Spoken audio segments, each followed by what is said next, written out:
Of America असेल, UK असेल, France असेल, इथल्या ज्या आहेत एअर क्राफ्ट ऍक्सिडेंट इन्व्हेस्टिगेशनशी संबंधित ज्या संस्था आहेत त्यांची मदत घेतली जाऊ शकते. नक्कीच. अभिजितजी तुमच्याकडे येते. आता रोहित पवारांनी आज प्रायव्हेट इन्व्हेस्टिगेशनच्या अनुषंगाने सूतवाच केलेलं आहे आणि त्यांची तशी मागणी सुद्धा आहे आणि ज्या विविध शंका आहेत त्या कुठेतरी त्याला अर्थ असावा असं आपल्या विश्लेषकांच्या माध्यमातून पण आपल्याला कळतंय. त्यामुळे आता या घडीला नक्की काय केलं पाहिजे, अशी पार्टीची काय भूमिका आहे या संदर्भात? सगळ्यात महत्वाचं आपण बघितलं, राज्याच्या उपमुख्यमंत्री जे आज डॅशिंग म्हणून अजितदादांना बघितलं जातं आणि त्यांच्या मृत्यू अपघातानंतर 20 दिवसाच्या नंतर आज ब्लॅक बॉक्स फक्त जळालाय एवढी प्राथमिक माहिती देणं आणि ह्याच्यासारखी संवेदनशीलता आहे का? आणि मग 20 दिवस ज्यावेळेस सगळ्या राज्यामध्ये कल्लोळ उठलाय, आज सगळीकडे महाराष्ट्र ढसाढसा रडलाय आणि दुसऱ्या बाजूला त्या राज्यातल्या एका प्रमुख नेत्याचा, एका प्रमुख पक्षाचे प्रमुखांचा जर आज तपास लागत नाही तर सामान्य नागरिकाला काय विश्वास बसणार आहे आपल्या कायदा सुव्यवस्थेवर किंवा ह्या सगळ्या यंत्रणेवरती? आज सगळ्या सरकारवरतीच प्रश्नचिन्ह निर्माण होतं याच्यातून. ब्लॅक बॉक्स जळू शकत नाही हे म्हणूनच ब्लॅक बॉक्स तयार केलाय आणि तो जळाला आणि त्याच्या आतले जर काही हे जळालेत असं जर सांगितलं जात असेल आणि 20 दिवस किती दिवस महाराष्ट्राला आपण त्या ठिकाणी अशा पद्धतीने सांगणार आहे? याच्यात आपण प्रामुख्यानं जसं आता मगाशी साहेबांनी सांगितलं तसं आंतरराष्ट्रीय पातळीवरची एजन्सीज नेमून ह्याच्यावरती दादांच्या बद्दल काय झालंय हे समोर येणं आवश्यक आहे. लास्ट मुवमेंटला पायलट बदलणं, एवढ्या काही अशा गोष्टी घडल्यात. जर 20-25 मिनिटात परत पुण्याला जाऊ शकले असते, दादा आज आपल्यात राहू शकले असते, अशा अनेक गोष्टी शंका घेण्यासारख्या आहेत. आणि मग ह्याचं उत्तर देणं सरकार म्हणून जबाबदारीने कोणीही घेत नाही आणि याच्यावर अजून अधिकृतरित्या कोणीही बोलायला तयार नाही. हे बोललं पाहिजे, ह्याचा तडा लागला पाहिजे आणि दादांच्या ह्या सगळ्या मला असं वाटतं की या संपूर्ण प्रकरणाचा छडा व्यवस्थित लागला पाहिजे, याबद्दल संपूर्ण महाराष्ट्र नक्कीच सहमत असेल. अमोलजी, या सगळ्या बाबतीमध्ये आता परिस्थिती अशी आहे की सरकारने या संदर्भामध्ये आणखीन वेगवान पद्धतीने तपास केला पाहिजे अशी मागणी विरोधकांकडनं होते. पण तुम्ही स्वतः हा मुद्दा छेडलेला होतात अपघातानंतर.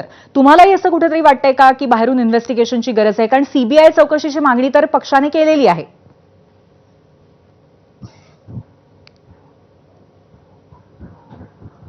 हे बघा, छेडलेला होता नाही, मी पूर्वीपासून या मुद्द्यावर ठाम आहे. सर्वात पहिल्यांदा मीच याला सुरुवात केली. आता 15-17 दिवस झाले सातत्यानं अजितदादांच्या या दुर्दैवी विमान अपघाताच्या संदर्भात मी प्रश्न उपस्थित करतोय.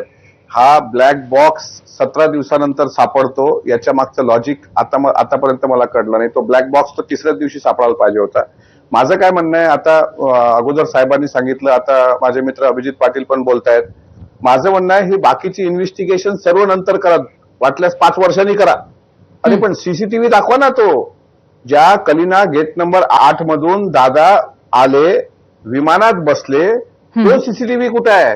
साहिल मदन आणि त्याच्यासोबत असलेला पायलट हे ट्रॅफिक मध्ये 28 जानेवारीला किती वाजता अडकले, घरून किती वाजता निघाले होते, त्यांच्या घराचा सीसीटीव्ही आता ते कुठे आहेत? हे बाकीचं राहू द्या, हो, इम्पेरिकल त्या ब्लॅक बॉक्सचा डेटा राहू द्या, त्याच्यानंतर तुमचं हे बाकीचं इन्व्हेस्टिगेशन AIBचं राहू द्या. VSR कंपनीवर अद्याप FIR नाही झाला. तुम्ही आता निवेदन करताना प्रेक्षकांच्या प्रतिक्रिया घेत होत्या पूर्वी, त्यामध्ये तुम्ही सांगत होतात, अनेक प्रेक्षकांचं म्हणणं होतं की भ्रष्ट जे अधिकारी आहेत जर भ्रष्ट असतील तर तात्काळ निलंबित केलं पाहिजे, ही जनभावना आहे. VSR कंपनीने जो उन्मत्तपणा केलाय, मी स्वतः सांगितलंय की डिसेंबरमध्ये त्यांनी 50-50 कोटी रुपयाचा पायलटचा विमा उतरवला आहे. अद्यापही त्या VSR कंपनीवर कुठलाही FIR झालेला नाही आहे. हे बाकीचे मुद्दे नंतरचे आहेत. माझं म्हणणं आहे की ते सीबीआय कधी येणार, ती चौकशी कधी होणार, या सगळ्या AIBची चौकशी, बाह्य यंत्रणांची चौकशी, सीसीटीव्ही फुटेज द्या. ज्या दिवशी दादा विमानात बसले ते सीसीटीव्ही फुटेज कुठे आहे? बाकी सगळं राहू द्या. हे एक सीसीटीव्ही फुटेज आणि साहिल मदन आणि त्याच्यासोबतचे पायलट याचा जरी तपास सरकारने करून दिला, मी सरकारमध्ये आहे तरी बोलतोय, जर दिला तरी इतके धागेदोरे दिसतील का नेमका हा अपघात आहे की घातपात आहे. आज आदरणीय सुनेत्रा वहिनींच्या अध्यक्षतेखाली मुख्यमंत्र्यांना शिष्टमंडळाने मुख्यमंत्र्यांची भेट घेतली आणि त्यामध्ये सुद्धा सीबीआय चौकशीची मागणी सुनेत्रा वहिनींनी पण केली. अर्थातच ती जनभावना आहे. आणि मी पण काही दिवसांपूर्वी मुख्यमंत्र्यांना भेटून उच्चस्तरीय चौकशीची मागणी करा 8 दिवस झाले मी पत्र दिलंय. 8 दिवस झाले महाराष्ट्राच्या मुख्यमंत्र्यांना विधिमंडळाचा सदस्य या नात्याने मी पत्र दिलंय. मला त्याचं उत्तर आलेलं नाही. मी माझ्या पक्षांच्या दोन्ही वरिष्ठ नेत्यांना केंद्रीय गृहमंत्री अमित शहाजी यांची भेट करून द्या, नायडूंची भेट करून द्या आणि त्या पत्र 2 फेब्रुवारीला दिलंय. त्याचे उत्तर मला आलेलं नाही. आम्ही करतोय आमचा संघर्ष. मग आम्ही सोशल मीडियाच्या माध्यमातून विचारतोय. आज महाराष्ट्र विचारतोय. पूर्वी सांगतो की जर हा उद्रेक झाला ना महाराष्ट्रामध्ये तर कोणाचा बाप लढू शकणार नाही, इतकी जनभावना तीव्र आहे. अजूनही अजितदादा गेल्याचं दुःख जनता विसरलेली नाही. संतोष देशमुख प्रकरणाचं काय झालं मला सांगा बरं. संतोष देशमुख प्रकरण इतकं वाजलं गाजलं, नंतर ते थंडच पडलं, शांत पडलं. अरे इतकं क्रूर पद्धतीनं मारल्यानंतर त्यावर कोणी बोलायला तयार नाही. अजितदादाचं इतकं स्फोट झाल्यानंतर जर बेचिराग झालं असेल सगळं तर विचारायचं नाही. बर या सगळ्या याच्यातनं तुम्ही नक्की गृह मंत्रालयावरती आक्षेप घेताय का?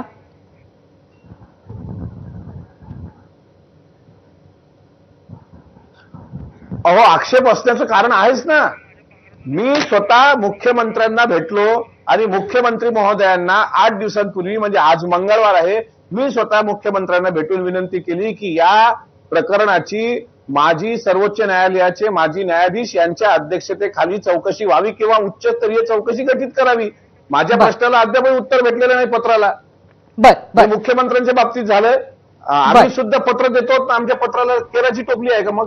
नक्कीच. अमोलजी थोडंसं थांबवतो.